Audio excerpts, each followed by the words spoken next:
Ya, ini pun mungkin sama dari kita melengkapi juga terkait masalah yang sudah disampaikan tadi dari Pusmendik dengan Pusdatin, ya. Karena dari segi Dapodik sendiri terkait masalah penginputan ataupun alur data siswa itu sudah mengikuti sesuai rule atau apa rule ataupun validasi yang sudah disediakan ataupun sudah digunakan oleh Pusdatin. Jadi ada beberapa metode terkait masalah penginputan siswa, ya. Pertama dari segi pengumpulan data itu sudah kita lakukan di awal, ya. Jadi Bapak Ibu semua pada saat melakukan PPDB atau penerimaan siswa mutasi itu sudah Bapak Ibu bisa dapatkan formulirnya, ya, itu di aplikasi itu sendiri. Dan itu sudah kita sesuaikan dengan tadi, yaitu adalah validasi-validasi yang sudah disediakan ataupun yang sudah kita buat, gitu ya. Karena ada beberapa kewajaran data, contoh salah satu tadi terkait masalah mungkin nanti terkait masalah di residu, mungkin ada 5 poin terkait masalah NIK, nama, gitu kan, tempat tanggal lahir, jenis kelamin, ya. Nah itu mungkin ada salah satu terkait masalah nantinya di pervalnya, ya.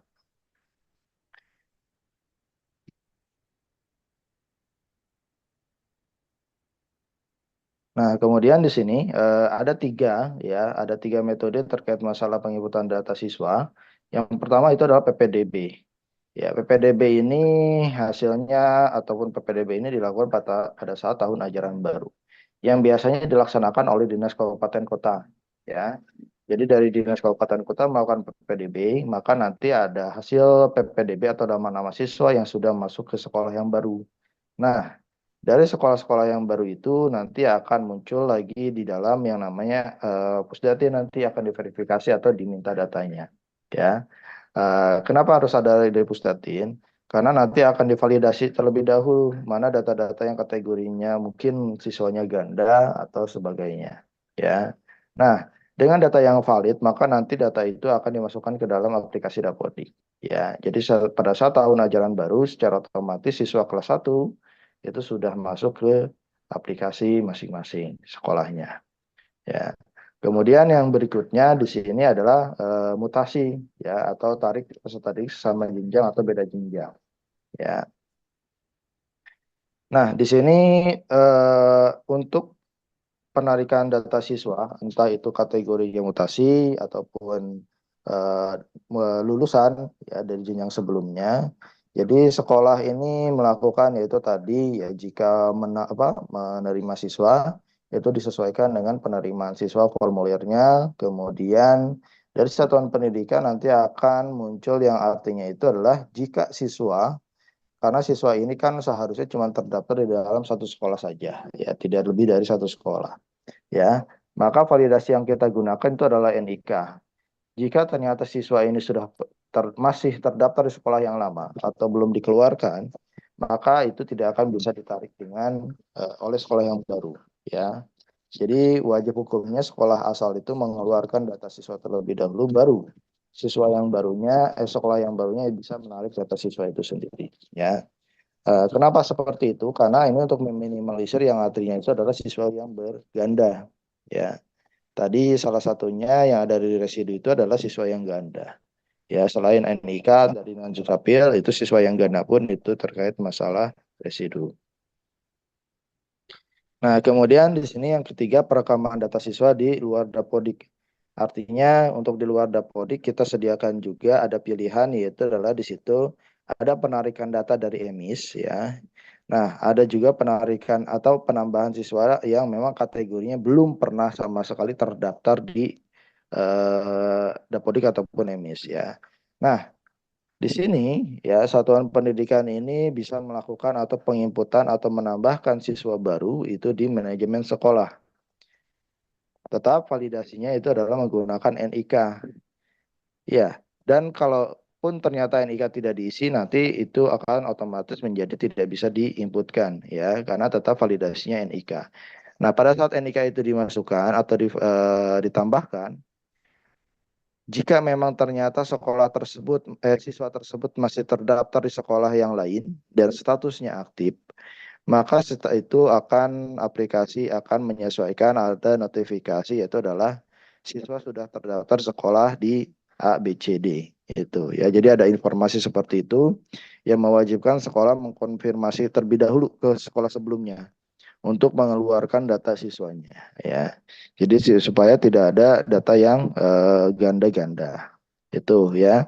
Nah, kemudian tadi pun sudah disampaikan oleh Pak Suryo terkait masalah waktu-waktu atau cut-off data ya. Jadi pastikan untuk Bapak Ibu semua tidak melakukan sinkronisasi di akhir waktu ya. Karena biasanya eh, untuk perbaikan atau mengirimkan data, biasanya operator sekolah ini adalah melakukan sinkronisasinya di akhir waktu yang menyebabkan mungkin trafiknya tinggi. Ya, jadi tadi hasil sinkronisasinya kadang kala itu adalah agak lama itu ya. Yang biasanya 1 menit mungkin bisa jadi 20 atau 10 menit gitu ya. Nah, meminimalisir jika bisa di awal sinkronisasi silakan dilakukan di awal. Ya. Nah, mungkin itu terkait masalah yang di Dapodik ya. Jadi sedikit informasi, walaupun memang Bapak Ibu semua yang ada di dinas ataupun di sekolah sudah eh, paham betul alur ini ya, tetapi harus tetap kita review kembali karena sering kali terjadi di lapangan itu adalah tadi ya, masih banyaknya sekolah-sekolah yang kategorinya menambahkan siswa tidak menggunakan sistem atau tidak sesuai dengan SOP yang sudah kita buat. Ya, mungkin itu Bapak Ibu untuk waktu dan tempat saya kembalikan lagi ke Pak Bu Moderator. Terima kasih. Assalamualaikum warahmatullahi wabarakatuh. Waalaikumsalam warahmatullahi wabarakatuh. Terima kasih Pak Suryo, Pak Yusuf, Pak Ajis, dan Pak Doni atas paparan mengenai mekanisme pendataan uji kesetaraan tahun 2024. Bapak Ibu, kami ingatkan kembali untuk mohon mengisi presensi atau daftar hadir yang telah kami share dalam link. Kemudian untuk materi akan kami kirimkan setelah Zoom meeting selesai, baik melalui link yang sudah kami share maupun melalui email yang digunakan pada saat pendaftaran. Bapak Ibu hadirin yang berbahagia, tibalah saatnya kita pada materi terakhir dalam rangkaian rapat koordinasi ini yang akan disampaikan oleh Bapak Muhammad Natarisha. Beliau adalah tim pengembang aplikasi uji kesetaraan tahun 2024 yang akan menyampaikan paparan teknik pelaksanaan uji kesetaraan tahun 2024. Kepada Bapak Muhammad kami silakan. Baik, terima kasih Bu Iva.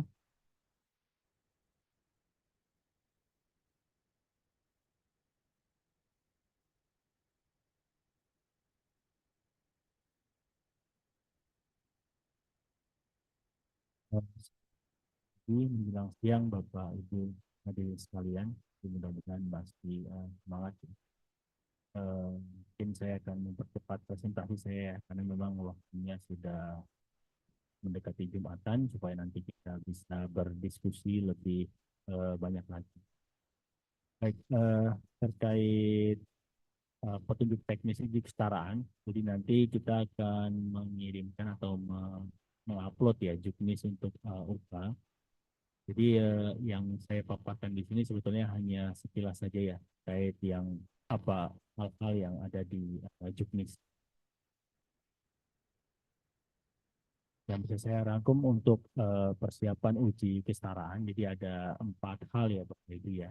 Jadi ada penentuan spesifikasi infrastruktur satuan pendidikan, kemudian ada penentuan status dan moda pelaksanaan, pengaturan ruang, gelombang dan sesi, dan yang terakhir adalah mekanisme penunjukan dan kriteria proktor, teknisi, dan pengawas sekolah.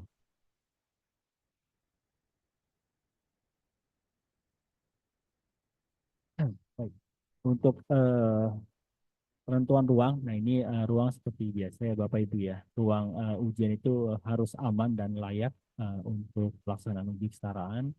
Kemudian juga untuk ruang ini ditangani oleh 1 orang proktor yang bertugas mengoperasikan aplikasi proktor browser untuk mode daring atau exam browser admin untuk mode semi daring. Kemudian rasio juga 1 ID proktor itu melayani maksimal 40 komputer klien. Kemudian 1 pengawas ruang ini rasinya juga 1 untuk 20 peserta ya. Jadi maksimal satu pengawas mengawasi 20 peserta, kemudian juga sarana komputernya klien itu rasionya 1:2 ya, satu komputer untuk 2 sesi.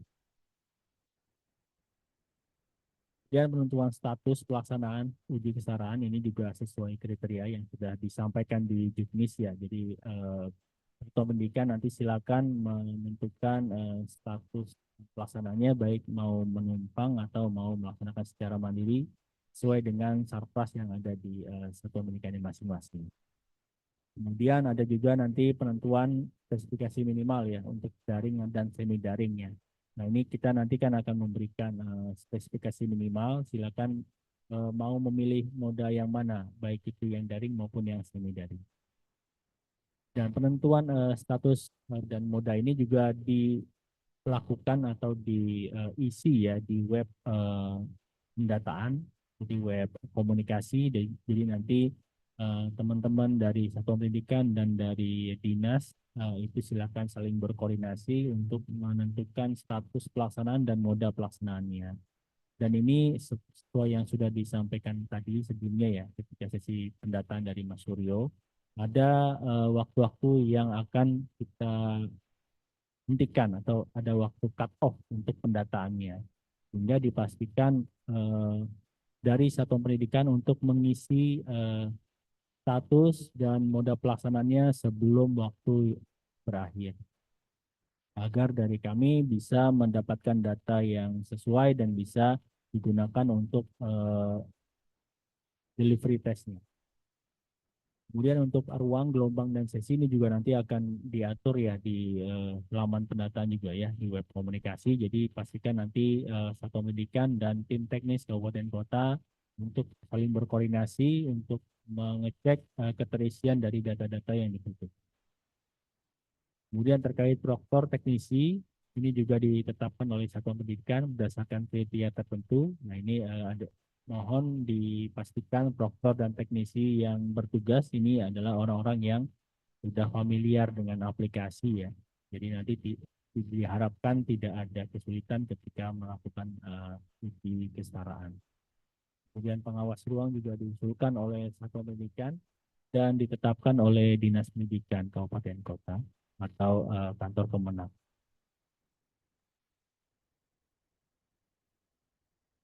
Kemudian untuk jadwal ini sudah ada di layar Bapak Ibu ya, sudah kita tentukan juga dan sudah dikirimkan melalui surat edaran. Jadi akan ada 3 hajatan besar ya untuk uji kesetaraan, ada simulasi, gladi bersih, dan pelaksanaan uji kesetaraan. Jadi ketiga rangkaian kegiatan ini diharapkan nanti Satuan Pendidikan memaksimalkan partisipasinya sehingga nanti ketika pelaksanaan Satuan Pendidikan sudah terbiasa dalam mengoperasikan aplikasi. Pelaksanaan UK diawali di awal Mei ya, bulan awal Mei itu pelaksanaan simulasi itu untuk semua jenjang, paket A, paket B, dan paket C sederajat. Ini juga dilanjutkan oleh gladi. Jadi ada gladi setelah itu di tanggal 8 ya untuk sinkronnya. Ini juga untuk 3 jenjang. Kemudian pelaksanaan utamanya itu dibagi 2 ya. Jadi ada paket C di tanggal 15 untuk sinkron. Kemudian nanti paket B dan paket A di tanggal 22 untuk sinkron. Diharapkan sekali lagi saya himbau untuk Satuan Pendidikan untuk mengikuti simulasi dan gladi sebelum nanti mengikuti pelaksanaan utamanya. Kemudian untuk aplikasi ini masih sama ya, ada 2 versi, jadi semi daring dan daring dengan ketentuan sebagai berikut. PHD Fresh versi 1924.4.0, kemudian exam browser adminnya versi 24.0404. Jadi nanti silakan di-download dan disebarkan ya Bapak Ibu dari teman-teman provinsi dan kabupaten kota. Kemudian untuk exam browser klien versi terbaru dan Proctor browser yang daring itu nanti akan menyesuaikan ya, akan diumumkan di laman uji kesetaraan. Kemudian ini adalah perbandingan antara moda pelaksanaan daring dan semi daring. Ini Bapak Ibu sebenarnya sudah familiar ya. Yang mungkin jadi penekanan di sini adalah untuk daring itu dipastikan nanti koneksi internetnya berjalan dengan lancar untuk seluruh hari pelaksanaan ya. Jadi kalau misalnya di satu pendidikannya ada pembagian bandwidth, sebaiknya nanti ketika hari pelaksanaan bandwidthnya diarahkan ke ruang ujian sehingga tidak ada lagi orang yang lain yang menggunakan bandwidth tersebut ketika pelaksanaan ujian. Kemudian untuk yang semi daring ini dipastikan bahwa komputer proktor tidak menggunakan laptop. Jadi pastikan komputer proktor itu berupa PC atau all-in-one. Karena memang ada PHD yang dijalankan yang membutuhkan spesifikasi yang besar. Kemudian ini ada ya untuk hardware dan software. Jadi untuk hardware yang jadi penekanan di sini adalah kebutuhan UPS yang tahan 15 menit. Ini wajib ya Bapak Ibu ya. Karena nanti kalau tidak ada UPS, misalnya satuan pendidikannya sering mengalami kendala mati listrik, dikhawatirkan nanti PHD yang dijalankan itu bisa mengalami crash ya, sehingga tidak ada backup lagi dan respon yang sudah diujikan di situ nanti tidak bisa dikirimkan ke pusat. Jadi kalau misalnya ada UPS ketika mati listrik, nanti bisa PHD-nya bisa dimatikan secara normal sesuai prosedur dan nanti bisa dilanjutkan lagi ketika listrik sudah kembali menyala. Kemudian untuk softwarenya ada tambahan untuk screen reader ya. Screen reader ini dibutuhkan untuk stabilitas netra. Jadi nanti ada dua tipe screen reader yang kita berikan ya. Kita berikan izinnya di exam browser. Jadi ada NVDA dan JAWS. Nanti silakan Bapak Ibu mencari sendiri untuk dua screen reader ini. Jadi nanti screen reader ini digunakan dan dijalankan dulu sebelum Bapak Ibu menjalankan exam browser. Jadi di exam browser klien itu sudah kita izinkan kedua tipe screen reader ini untuk berjalan. Jadi nanti setelah Ibu Proktor membantu peserta disabilitas netra memasukkan token dan masuk ke konfirmasi tes, nanti silakan teman-teman dari peserta disabilitas netra ini untuk mengerjakan sendiri dengan bantuan screen reader. Yang dibutuhkan untuk teman-teman peserta disabilitas netra ini adalah ruang khusus ya, ruang khusus yang perlu disediakan speaker atau headset hingga nanti aplikasi screen reader tersebut dapat mengeluarkan suara untuk membantu peserta disabilitas netra mengerjakan soal-soalnya. Kemudian spesifikasi minimum untuk yang semi daring ya. Jadi ada penekanan di sini untuk yang komputer proktor sekali lagi tidak berupa laptop, jadi harus PC all-in-one atau desktop. Kemudian di sini juga ada catatan ya untuk OS yang digunakan itu kalau Windows 7 itu memang sebetulnya sudah tidak optimal ya. Kalau memang tidak bisa berjalan lagi, silakan di uninstall dan diupdate dengan versi OS yang ada di atasnya.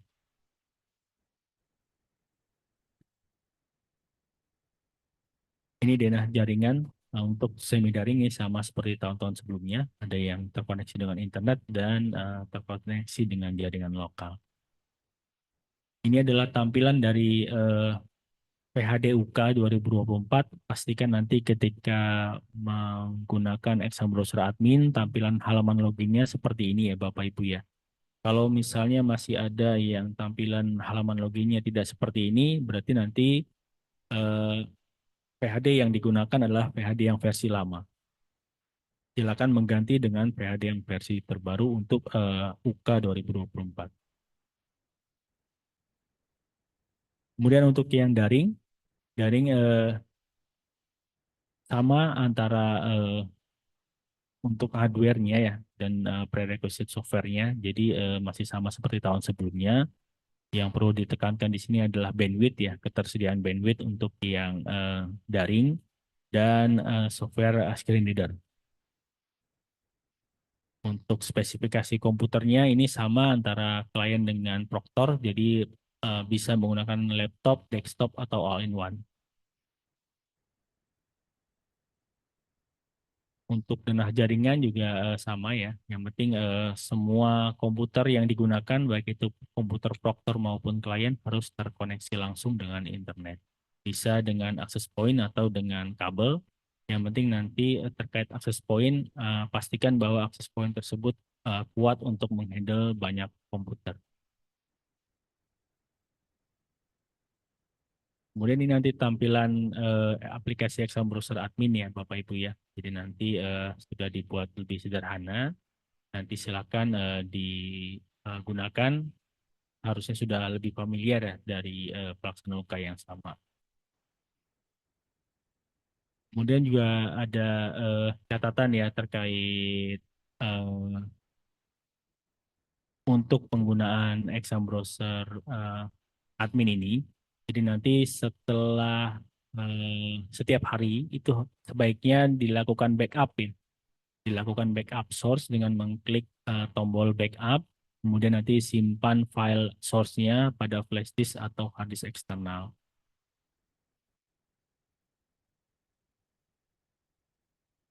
Kemudian untuk yang daring, ini terkait flowchart menjalankan aplikasi UK daring ini harusnya sudah sama ya, sudah familiar juga karena tidak ada perubahan.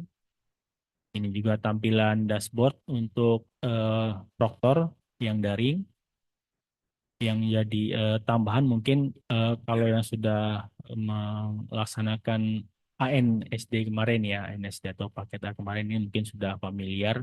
Jadi ada tambahan lagi satu tombol set ya untuk menyimpan sesi pada menu status tes di Proctor. Jadi nanti sebelum menjalankan atau sebelum menampilkan token, tombol setnya harus diklik, baru nanti tombol release tokennya berwarna hijau dan berubah menjadi token ya. Tapi kalau misalnya belum atau tidak muncul tombolnya, hanya muncul tanda strip, berarti nanti Proctor tersebut belum diizinkan atau belum di-approve untuk tokennya dari sisi helpdesk. Jadi nanti silakan Bapak Ibu Proctor dari satuan pendidikannya berkoordinasi dengan helpdesk setempatnya.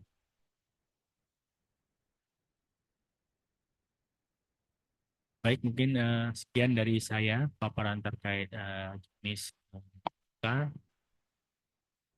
Silakan jika nanti ada pertanyaan bisa di sesi tanya jawab.